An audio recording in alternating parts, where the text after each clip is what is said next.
O grito ecoou pela viela estreita de Alfama como um lamento de fado rasgado, cortando o ar úmido da noite lisboeta. Tu és uma mentirosa, Ana. Como pudeste esconder isso de mim? Sofia, com os olhos flamejantes como as brasas de uma lareira em Belém, atirou o colar de prata, aquele que Ana lhe dera no primeiro encontro, sob as estrelas do mirador da Senhora do Monte, contra o chão de calçada portuguesa. As pedras irregulares, testemunhas silenciosas de séculos de amores e desamores, engoliram o objeto com um tilintar metálico que pareceu o último suspiro de um coração partido. Ana, paralisada contra a parede coberta de azulejos desbotados, sentiu o mundo girar como o Bondim 28 subindo a colina íngreme. Seus lábios tremiam, não de frio, o outono em Lisboa ainda carregava o calor do Atlântico, mas de uma dor que ela jurara nunca mais sentir após o divórcio que deixara como CEO de uma empresa de vinhos, rainha de salas de reunião, mas mendiga de afeto verdadeiro. Tudo começara 3 meses antes, num festival de fado no Bairro Alto, onde o cheiro de sardinha assada se misturava ao perfume de jasmim e ao fumo de cigarros clandestinos. Ana, exausta de negociações com importadores franceses que a tratavam como uma viúva ambiciosa em vez de uma visionária do Douro, entrara no pequeno tasco para escapar à multidão. Seus saltos altos ecoavam no piso de madeira gasta e ela pedira um copo de Porto Tawny, o líquido âmbar refletindo as luzes amareladas das lâmpadas de filamento. Foi então que Sofia subiu ao palco improvisado, uma silhueta esguia envolta num jale negro bordado com motivos de galos de Barcelos, herança de sua avó minhota. Sua voz, rouca e profunda como o Tejo em maré baixa, entoou estranha forma de vida, e cada nota parecia uma confissão sussurrada ao ouvido de Ana. As palavras de Amália Rodrigues, eu bebi o teu beijo na boca de outra mulher, atingiram-na como uma flecha, despertando memórias de um amor juvenil em Coimbra, onde ela beijara pela primeira vez outra garota sob os arcos da universidade, antes de o medo da sociedade conservadora empurrar para um casamento heteronormativo que durara 10 anos vazios. Sofia desceu do palco, enxugando o suor da testa com as costas da mão, e seus olhos castanhos, quentes como o sol de Évora, cruzaram com os de Ana. És a primeira vez que vens a um fado assim? Perguntou ela, sentando-se à mesa sem cerimônia, como se fossem velhas amigas de infância. Ana, que raramente perdia o controle em boardrooms cheios de homens de fato cinza, gaguejou, sim. Mas sinto que já conheço cada palavra dessa canção. Riram juntas, e o vinho fluiu como o rio que separa Lisboa do passado. Conversaram até o amanhecer. Sofia, filha de pescadores do Algarve que migrara para a capital em busca de um sonho artístico, contava histórias de noites em que cantava para o mar em Sagres, onde o cabo de São Vicente sussurrava segredos de navegadores perdidos.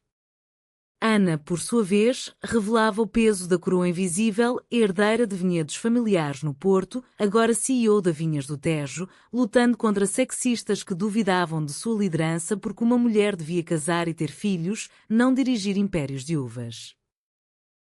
Naquela noite, trocaram números, e o que começou como mensagens casuais sobre receitas de bacalhau à brasa evoluiu para encontros roubados, piqueniques no Jardim da Estrela com pastéis de nata quentes da pastelaria de Belém, passeios de elétrico até Cascais onde o vento salgado bagunçava seus cabelos, e noites em que Sofia ensinava a Ana a dançar o vira-minhoto em salões escondidos de Alfama. O amor floresceu como as buganvílias nas fachadas de Sintra, sutil e avassalador. Ana, que sempre se escondera atrás de planilhas e contratos, sentia-se viva pela primeira vez desde a juventude. Sofia, com sua alma de artista errante, encontrava em Ana uma âncora, alguém que havia além da voz rouca do palco. Via a mulher que chorava sozinha após shows fracassados, temendo que o fado a consumisse como consumira tantas antes dela. Mas o ciúme, esse demonío português tão bem retratado nas Saudades de Camões, começou a rastejar como a névoa do Douro nas manhãs de inverno. Tudo por causa de Isabel, a sócia executiva de Ana, uma mulher alta e loira de origens madeirenses, com um riso contagiante e uma habilidade para fechar negócios que rivalizava com a de Ana.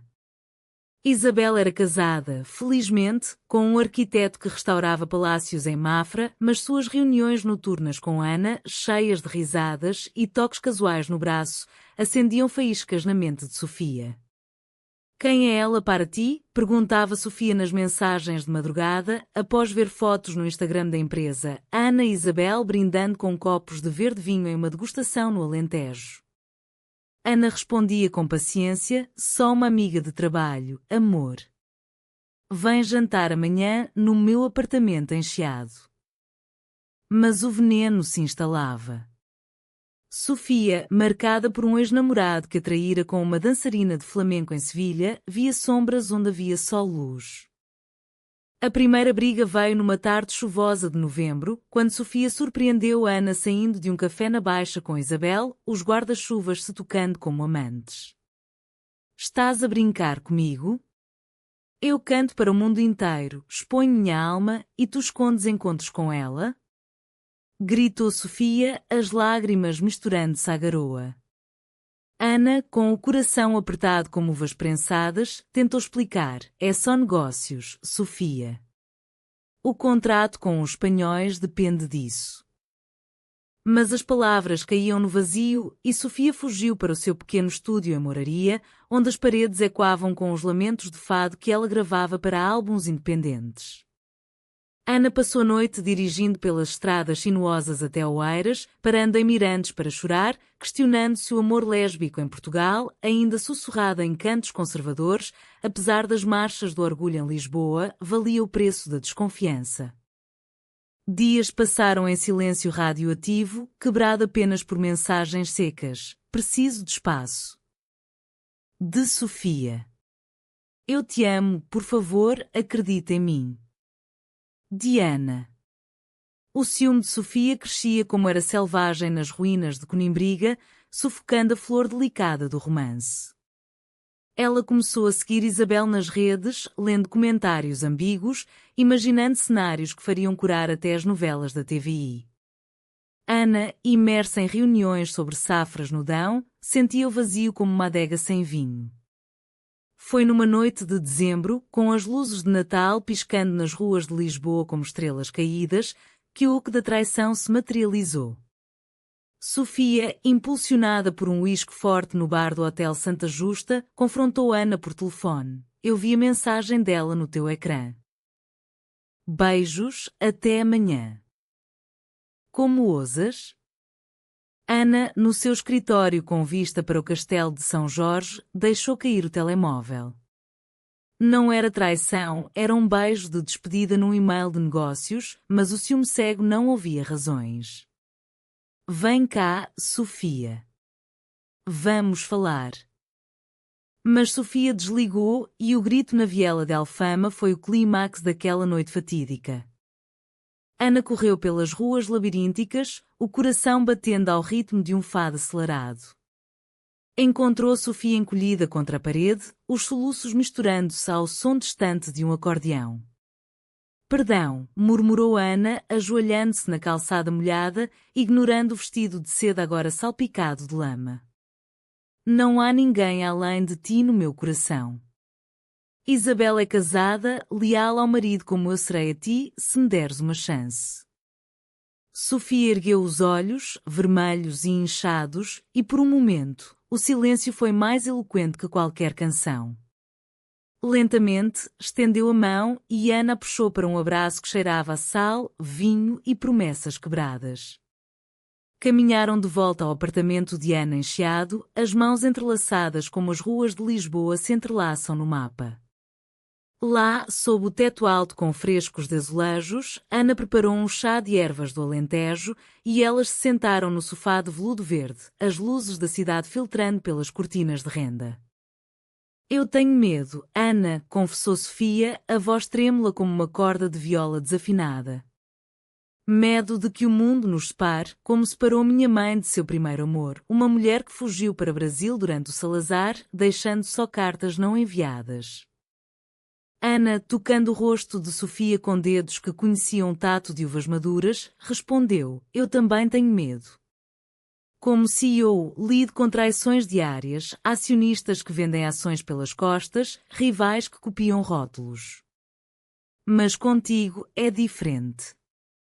Tu és o meu porto seguro, o fado que acalma minha alma agitada. Riram baixinho e naquela noite o ciúme recuou um pouco, dando lugar a uma intimidade suave. Mãos que se entrelaçavam, olhares que prometiam amanheceres. Mas o demoninho não estava morto, apenas adormecido, esperando a próxima faísca. Os dias seguintes foram um bálsamo, como o sol de inverno que aquece as vinhas do Douro após a geada. Ana cancelou uma viagem de negócios a Madrid para ficar com Sofia, levando-a para um fim de semana em Sintra, onde os palácios de contos de fadas pareciam ecoar suas próprias histórias entrelaçadas. Caminharam pelos jardins do Pena, entre camelias vermelhas e fontes murmurantes, e Sofia cantou baixinho meu amor, uma melodia antiga que falava de amores impossíveis mas eternos. Ana, com o braço ao redor da cintura de Sofia, sentia o peso do mundo aliviado. Pela primeira vez, não era a CEO implacável, mas uma mulher comum, vulnerável ao encanto de um sorriso torto e de uma voz que penetrava a alma. De volta a Lisboa, a rotina se instalou com toques de magia portuguesa. Manhãs com café galão e pão com chouriço no mercado da Ribeira, tardes em que Ana lia relatórios de exportações, enquanto Sofia esboçava designs de álbuns inspirados em motivos de azulejos do século XVII. Sofia trabalhava como ilustradora freelance para capas de livros de poesia lésbica underground, publicadas em pequenas editoras do Bairro Alto que desafiavam a heteronormatividade ainda latente na sociedade portuguesa pós-revolução dos cravos. Ana admirava essa coragem. Ela própria, apesar de ser abertamente que era em círculos profissionais liberais, ainda recebia olhares enviesados em jantares familiares no Porto, onde tias devotas recitavam ave-marias por sua solidão escolhida. O ciúme, porém, era como o fado, inevitável, cíclico. Ele ressurgiu numa gala de vinhos no convento do Beato, onde Ana era anfitriã. Vestida num smoking sob medida que acentuava sua silhueta atlética, fruto de corridas matinais ao longo do Tejo, ela circulava entre diplomatas e anófilos, brindando com taças de colheita tardia. Sofia, convidada como companheira criativa, usava um vestido de veludo azul escuro que evocava as noites do Cabo da Roca, mas sentia-se uma intrusa entre aqueles ternos caros e conversas sobre safras premiadas. Foi quando Isabel apareceu, deslumbrante num gown de seda vermelha, beijando Ana nas bochechas com efusividade latina. «Querida, o contrato com os italianos está salvo graças a ti», exclamou Isabel, alto o suficiente para virar cabeças. Sofia, do outro lado do salão abobadado com afrescos barrocos, viu o gesto como uma lança, o braço de Isabel demorando-se no ombro de Ana, o riso compartilhado como um segredo. O veneno subiu rápido. Sofia saiu para o jardim do convento, onde laranjeiras centenárias exalavam perfume doce, e acendeu um cigarro, vício herdado da avó fadista. Lágrimas quentes escorriam, misturando-se ao rujo borrado. Por que eu? Porque agora, quando finalmente encontrei alguém que me faz sentir inteira? Murmurou para as estrelas, que piscavam indiferentes sobre o céu de Lisboa. Ana encontrou minutos depois, o smoking desalinhado pelo vento noturno. Sofia, o que há? Tu desapareceste como um fantasma de fado. Sofia atirou o cigarro fora, os olhos faiscando. Tu e ela. Sempre ela. Eu vejo como olha para ti, Ana. Como se eu não existisse. Ana puxou-a para os braços, o cheiro de tabaco misturando-se ao de vinho em sua pele. Isabel é como uma irmã, nada mais. Seu marido está aqui. Olha, eles dançam o tango madeirense no salão. Vem, dança comigo em vez disso. Relutante, Sofia cedeu, e sob as luzes de lanternas penduradas nas treliças, elas valsaram ao som de uma orquestra que tocava fado moderno misturado com jazz de Coimbra. Os corpos colados, o ritmo lento como o pulsar do coração, fizeram o ciúme recuar temporariamente. Mas sementes de dúvida foram plantadas. Nos dias seguintes, Sofia começou a questionar tudo, as chamadas tardias de Ana para emergências de mercado, as viagens curtas a Évora para negociações com produtores de queijo e vinho.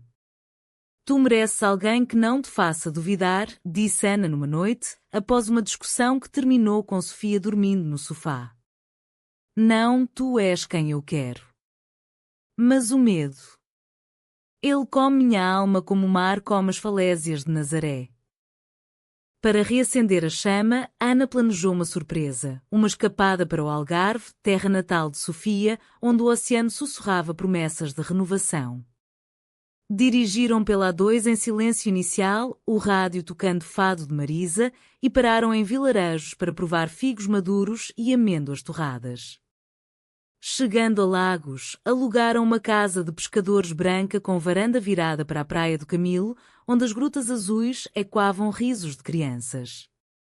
Ali, sem o peso de Lisboa, elas se redescobriram, caminhadas ao nascer do sol, mãos dadas na areia dourada, noites cozinhando cataplana de marisco, o vapor subindo como fantasmas felizes. Sofia confessou, numa fogueira na praia, eu cresci ouvindo histórias de sereias que amavam mulheres do mar, mas nunca ousava sonhar isso para mim. Até ti. Ana, com os pés na água fria, respondeu, eu construí um império de uvas, mas contigo planto amor, frágil, mas eterno como o vinho envelhecido. O idílio durou uma semana, mas o retorno à capital trouxe a realidade como uma ressaca. Uma mensagem anônima chegou ao telemóvel de Sofia, uma foto borrada de Ana e Isabel num jantar de negócios, braços entrelaçados em pose amigável. Enviada por um admirador secreto, talvez um rival da empresa, talvez inveja pura, a imagem reacendeu o inferno.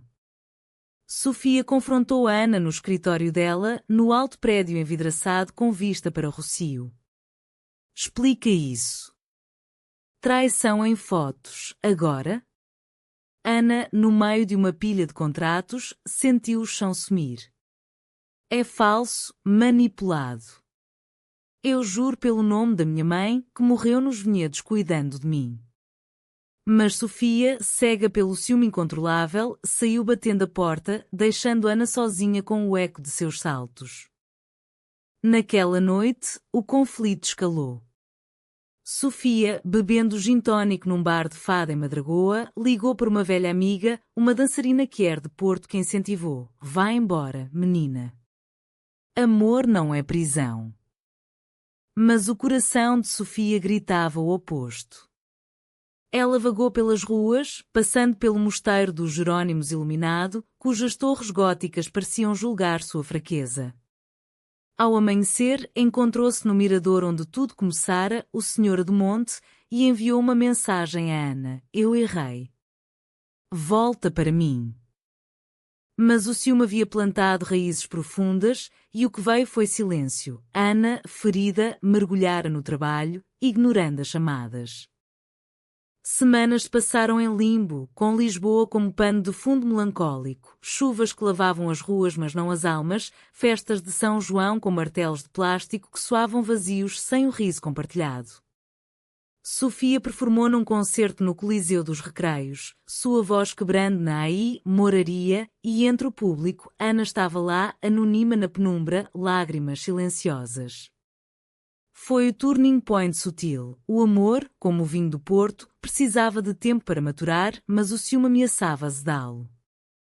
O inverno de 2025 caiu sobre Portugal com uma gentileza traiçoeira, neve rara nos picos da Serra da Estrela contrastando com o calor úmido de Lisboa. Ana, enjaulada em seu papel de CEO, viajava mais. Uma feira de vinhos em Bordeaux, onde negociou parcerias que expandiriam vinhas do Tejo para a Ásia, mas cada brinde solitário evocava o fantasma de Sofia. Em hotéis impessoais, ela ouvia podcasts de fado no quarto, a voz de Sofia ecoando como um chamado. Eu a afastei com minha rigidez, pensava Ana, revisando fotos no telemóvel, elas em Óbidos, cidade medieval de livros, lendo poesia de Sofia de Mel Brainer sob um céu estrelado.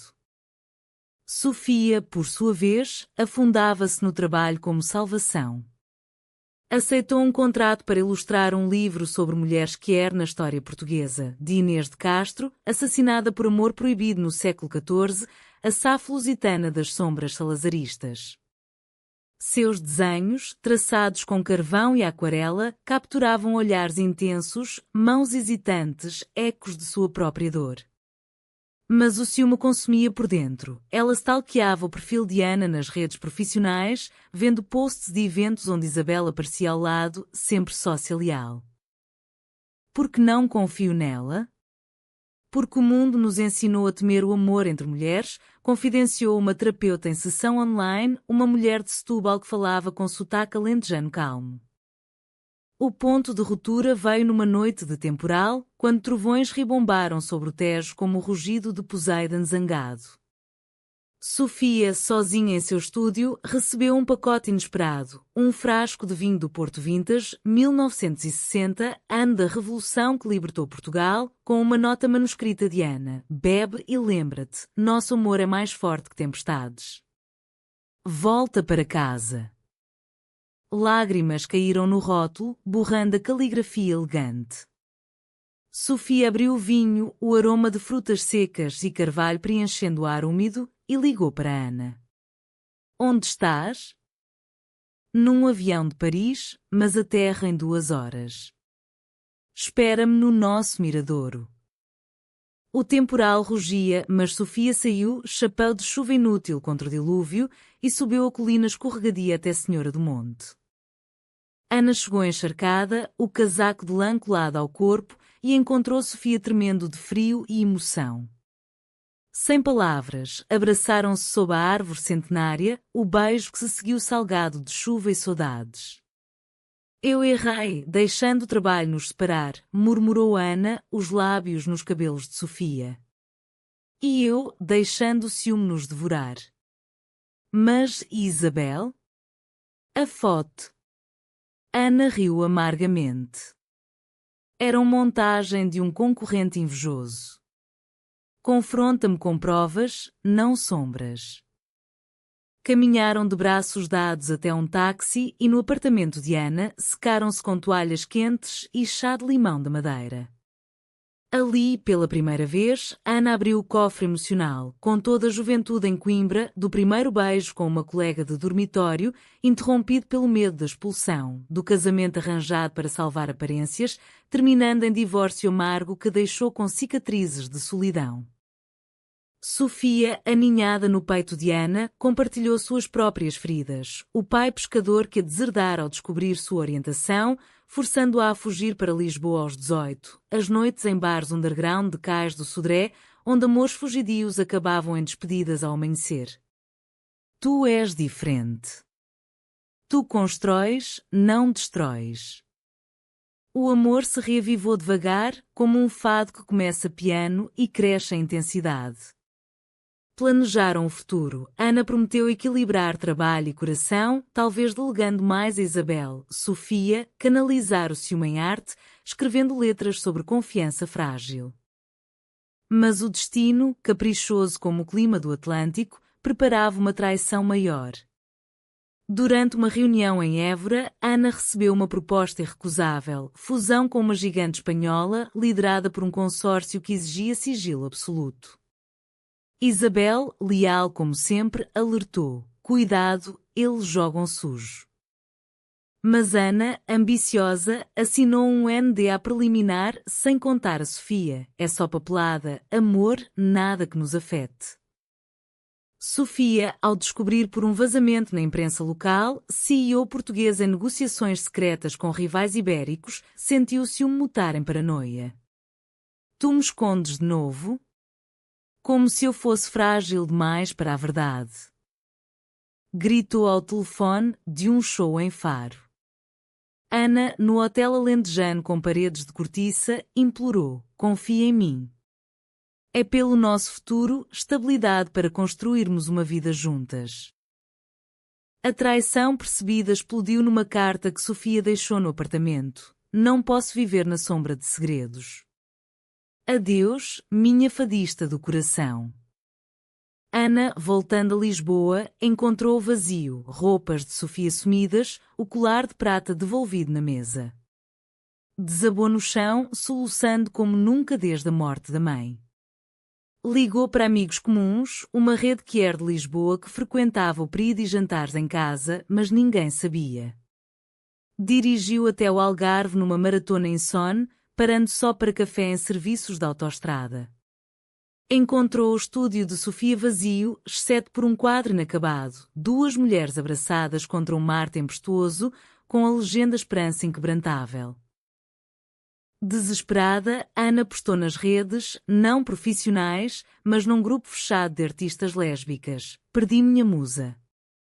Sofia, onde estás? O amor não é ciúme, é ponte sobre abismos." A mensagem viralizou no círculo underground, chegando a ouvidos de Sofia em um retiro de arte em Sagres, onde ela pintava para curar a alma. Lágrimas frescas caíram, o ciúme cedera lugar à saudade pura. Voltou a Lisboa de comboio, o coração batendo como o apito da estação Santa Apolónia.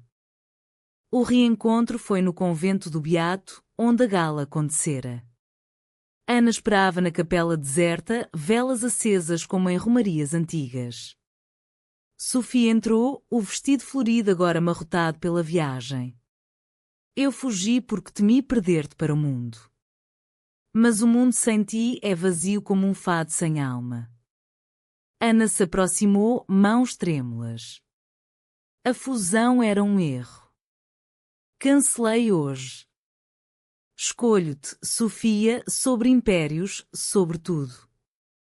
Abraçaram-se sob os arcos ogivais, o eco de seus sussurros misturando-se ao vento que entrava pelas janelas gradeadas. A primavera irrompeu em Portugal como um fado alegre, flores de laranjeira perfumando as ruas de Lisboa e enchendo os pulmões de esperança. Ana e Sofia, renascidas das cinzas do ciúme, decidiram formalizar seu compromisso de forma sutil, portuguesa, um noivado fadista num pequeno ritual em Alfama, com amigos queer e familiares seletos. Ana convidou sua irmã mais nova, de Porto, que chegara de trem com uma garrafa de vinho do Douro como bênção, Sofia, sua prima do Algarve, que trouxera conchas de areia como talismãs de proteção. Sentaram-se num tasco escondido, paredes forradas de fotos amareladas de fadistas lendárias, e trocaram anéis de prata com gravuras de ondas do Tejo, símbolos de fluxos eternos. "Prometo-te mares calmos e tempestades partilhadas", jurou Ana, voz embargada, enquanto Sofia respondia: "E eu, melodias que acalmam tuas noites de dúvida." Brindaram com moscatel de Setúbal, doce como o beijo que selou o pacto. A vida pós-crise floresceu. Ana reestruturou a empresa, promovendo Isabela vice e contratando mais mulheres queer para cargos de liderança, transformando Vinhas do Tejo num farol de inclusão. Sofia lançou seu livro ilustrado, Sombras de Safira, que vendeu milhares em feiras literárias de Lisboa e Porto, celebrando amores lésbicos como fios tecidos na tapeçaria portuguesa, de rainhas medievais a ativistas modernas. Mas o conflito não desaparecera inteiramente, era como o vinho, envelhecia, ganhava complexidade. O ciúme de Sofia, agora mais maduro, manifestava-se em inseguranças sussurradas. E se o sucesso te levar para longe? Para Paris ou Nova York? Ana, paciente como uma vinificadora esperando a fermentação, respondia com gestos, fins de semana em quintas do Alentejo, onde colhiam uvas manualmente, mãos sujas de suco roxo, rindo de equívocos. "Meu império é aqui, contigo. O resto é só garrafas vazias." A confissão noturna veio numa lua cheia de maio, quando o calor subia e as varandas de Lisboa se enchiam de conversas baixas. Elas estavam no terraço do apartamento encheado, uma manta de lã sobre os joelhos, uma garrafa de vinho verde gelado entre elas. O castelo de São Jorge pairava ao fundo, iluminado como um guardião benevolente. Sofia, após um gole, quebrou o silêncio. "Ana, há algo que te escondi. No início, quando o ciúme me consumia. Eu beijei outra. Uma noite bêbada, após ver aquela foto falsa. Foi um erro, um grito de dor, mas te trai." As palavras caíram como pedras no Tejo, criando ondas de choque. Ana congelou, o copo tremendo em sua mão. A traição que ela temera em Isabel agora era real, mas de Sofia, a mulher que jurara ser sua âncora. Silêncio esticou-se como a corda de um violão prestes a romper. Porquê? Perguntou Ana finalmente, voz rouca, olhos fixos nas luzes distantes do cais do Sodré. Sofia chorou, corpo curvado como uma oliveira no vento alentejano. Medo. Medo de te perder, então machuquei primeiro. Foi com uma backing vocal do meu show em Faro, um beijo impulsivo, nada mais. Arrependi-me no instante, mas o orgulho me calou. Ana levantou-se, caminhando até a grade do terraço, o coração uma adega em chamas. Memórias inundaram, o divórcio, as noites sozinha questionando sua capacidade de amar sem ser traída. Eu construí muralhas ao redor do meu coração, Sofia. Para ti, derrubei-as. E agora isto? Virou-se, lágrimas brilhando à luz da lua. Sofia se aproximou de joelhos, mãos suplicantes. Perdoa-me, amor. Não foi traição de alma, mas de fraqueza. Tu és minha única, como o fado é único para cada cantor. Ana hesitou, o conflito interno como uma batalha naval no Cabo de São Vicente. Pensou nas próprias falhas, segredos de negócios que feriram Sofia. Todos erramos. Mas a confiança. Ela é frágil como porcelana de vista alegre. Abraçou então o perdão nascendo devagar, regado por confissões mútuas, pequenas mentiras, inseguranças não ditas. Aquela noite, a confissão noturna transformou-se em uma lição. O amor não era posse, mas escolha diária. Elas dormiram enroscadas, o som distante de um fado noturno embalando-as como uma canção de ninar. Pela manhã, Ana cancelou uma reunião importante para ficarem na cama, conversando sobre sonhos, adotar uma criança que era algum dia, talvez, ou viajar pelo interior português em autocaravana, descobrindo vilarejos onde lendas de amor sáficos ainda sussurravam. O verão trouxe calmaria, mas o verdadeiro teste veio com a família. A mãe de Ana, viúva devota dos Vinhedos, visitou de Porto para um almoço em Belém. Senhora conservadora, que rezava rosários por filhas perdidas, sentou-se à mesa com pastéis de nata e olhares enviesados. Sofia, nervosa, serviu o café, mas quando a senhora disse a Ana, quando casarás de verdade, Sofia saiu para o jardim dos Jerónimos, coração apertado. Ana confrontou a mãe. Mãe, Sofia, minha verdade. Ama-nos como somos, ou perde-nos? A mulher, após silêncio pesado, estendeu a mão a Sofia. Se te faz feliz, filha. Bem-vinda à família. Lágrimas de alívio, um abraço que cheirava a lavanda do Douro. Enquanto isso, o sucesso de Sofia crescia, convites para festivais de fado em Coimbra, onde cantou duetos com Ana sussurrando harmonias. Mas o ciúme espreitava em formas novas, fãs que flertavam abertamente com Sofia nos palcos, deixando Ana inquieta em plateias lotadas.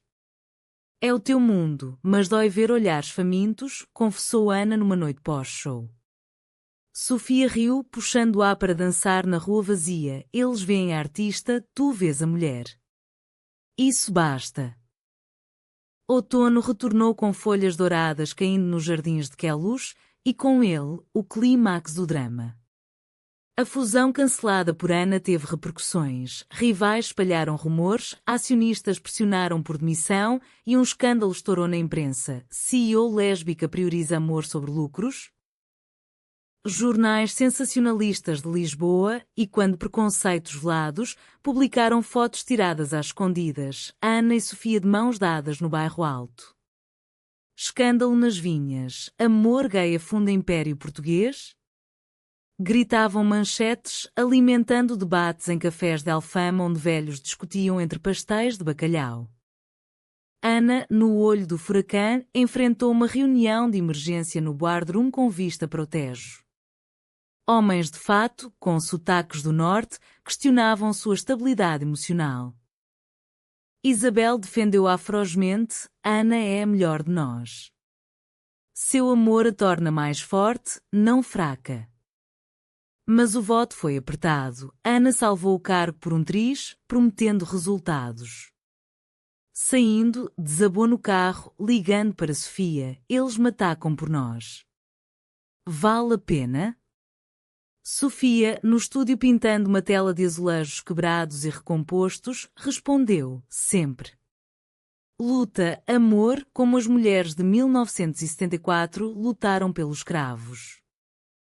O ciúme, ironicamente, uniu-as agora. Sofia temeu que o stress levasse Ana a rivais heteronormativos, enquanto Ana invejou a liberdade artística de Sofia perante o escrutínio. Mas a confissão noturna anterior fortalecera-as. Elas criaram rituais, noites de verdade nua, onde compartilhavam medos sem julgamento, regadas a vinho de colares, raro e resiliente como seu laço. O ápice veio numa conferência de vinhos em Vila Nova de Gaia, terra dos portos envelhecidos. Ana apresentava um novo rótulo, Esperança Lésbica, um vinho branco leve inspirado em Sofia, com notas de jasmim e mar. O público, misto de liberais e conservadores, murmurava. Durante o QIA, um jornalista hostil perguntou: sua parceira inspira o vinho, mas e os negócios? Rumores de traição interna? O salão gelou. Ana, coração acelerado, viu Sofia na primeira fila, olhos encorajadores. Traição? Não. Meu amor por Sofia é o antídoto ao ciúme que outrora nos separou. Ela me ensinou que liderança é vulnerabilidade, como um fado que expõe a alma para curar. Aplausos esparsos cresceram, o jornalista corou. Sofia subiu ao palco, cantando um improviso. No tejo das paixões, ciúmes afundam, mas esperança flutua. A notícia viralizou positivamente, transformando o escândalo em triunfo. Vinhas do Tejo ganhou prémios por inovação inclusiva e Ana foi convidada para painéis sobre empoderamento que era em empresas portuguesas. Mas a traição pessoal veio de onde menos esperavam. Uma prima distante de Sofia, invejosa do sucesso, espalhou boatos em grupos familiares do Algarve: Sofia rouba mulheres casadas. A família de pescadores, conservadora, cortou laços, deixando Sofia devastada. Eles me veem como aberração, não filha, chorou ela numa praia de Odeceixe, ondas lambendo seus pés. Ana, deixando reuniões de lado, voou para o sul. Encontrou Sofia numa cabana de pescadores, olhos inchados. Tu não estás sozinha. Vamos reconquistá-los ou criar nossa própria família. Juntas, escreveram uma carta aberta, publicada num jornal local. Nosso amor honra as tradições portuguesas de paixão resiliente, como os navegadores que cruzaram oceanos por sonhos. Alguns parentes responderam com amor hesitante, outros, silêncio. Mas o ato de coragem fortaleceu Sofia, transformando dor em arte. Uma série de pinturas sobre famílias escolhidas, expostas numa galeria de Faro. O romance se aprofundou na adversidade. Elas viajaram para o interior, visitando conventos em Évora onde freiras antigas sussurravam lendas de amores sáficos, e vinhedos em Santarém onde Ana ensinou Sofia a prensar uvas com os pés, rindo como crianças. Tu és minha colheita eterna, disse Ana, lábios roçando a orelha de Sofia. O ciúme, agora um aliado, alertava-as para nutrir a confiança diária, chamadas matinais, bilhetes escondidos em malas de viagem. Numa noite de novembro, sob estrelas no Gerês, montanhas nortenhas e nevoadas, Sofia propôs: casemo-nos, Ana. Não por lei, que já nos permite, mas por nós, num ritual nosso. Ana, emocionada, aceitou e planejaram um casamento em Sintra, com fado ao vivo e vinhos de todas as regiões. O dia do casamento amanheceu perfeito, como se os deuses do Olimpo português conspirassem a favor. Sintra, com seus palácios românticos envolta em névoa matinal, servia de cenário idílico. A capela privada no Palácio da Pena, com paredes de azulejos vibrantes e vistas para o Atlântico distante, acolhia 20 convidados, amigos quer de Lisboa, a irmã de Ana, a prima reconciliada de Sofia, Isabel e o marido. Flores de esteva e camélias adornavam os bancos de madeira entalhada e o ar cheirava a pinheiros úmidos e esperança fresca. Sofia chegou primeiro, num vestido branco de renda minhota, bordado com galos de Barcelos, símbolo de proteção e orgulho português. Seus cabelos pretos soltos, coroados por uma guirlanda de jasmim, emolduravam olhos que brilhavam como o mar de Cascais ao meio-dia. Ana seguiu, elegante num tailleur creme com gravata de seda azul tejo, cabelos ondulados presos num coque solto. Ao vê-la, Sofia sussurrou: "Estás linda, minha CEO do coração." Ana sorriu, mão no peito: "E tu, minha fadista eterna." O oficiante, um rabino quier de Lisboa que misturava tradições judaico-portuguesas com rituais pagãos ancestrais, iniciou: "Hoje celebramos não só amor, mas resiliência, como Portugal renasceu dos terremotos e ditaduras." Elas trocaram votos personalizados. Ana prometeu ser tua âncora em mares de ciúme, tua luz em boardrooms sombrios. Sofia, voz trêmula mas forte: "Cantarei para ti as confissões noturnas, te serei esperança de nossas sombras." Anéis deslizaram, ouro do Porto com safiras do Alentejo, e o beijo selou tudo sob aplausos e pétalas jogadas. A recepção no jardim do palácio foi um banquete de almas, cataplana de lagosta do Algarve, queijos de Serpa, vinhos de todas as denominações, do verde fresco do Minho ao tawny robusto do Douro. Um trio de fado tocou laços de amor e Sofia subiu para um dueto com Ana sussurrando versos improvisados.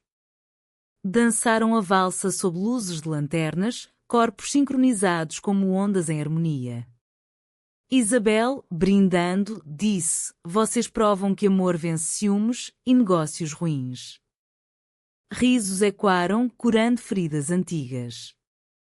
Mas o humanismo da jornada não parava no felizes para sempre, era uma tapeçaria tecida com fios de dor e crescimento. Meses após, enfrentaram desafios reais, a gravidez por inseminação de uma amiga, adotando uma menina de origens cabo-verdianas, um arco-íris na família lusitana. Sofia, mãe fadista, cantava ninar para a pequena Maria, enquanto Ana equilibrava fraldas e fusões corporativas. O ciúme ocasional surgia: "Ela te ama mais que eu?" brincava Ana sobre a bebê, mas era dissipado com risos e confissões honestas. Anos se passaram e Vinhas do Tejo tornou-se modelo global de inclusão, com Ana palestrando em Davos sobre amor como estratégia empresarial. Sofia lançou álbuns que ganharam Grammys lusófonos, dedicando prémios à mulher que domou meu ciúme com esperança. Elas envelheceram graciosamente, rugas como vinhas maduras, cabelos grisalhos como névoa do Tejo. Em noites quietas, no terraço de Chiado, revisitavam a confissão noturna que salvara tudo, brindando a CEO apaixonada que escolhera o coração sobre o império. O amor delas, como Portugal, era cático e humano, marcado por fados de dor, mas elevado por romanças eternas. No fim, não era a ausência de conflito, mas a coragem de enfrentá-lo, uma esperança inabalável, tecida em azulejos da alma portuguesa.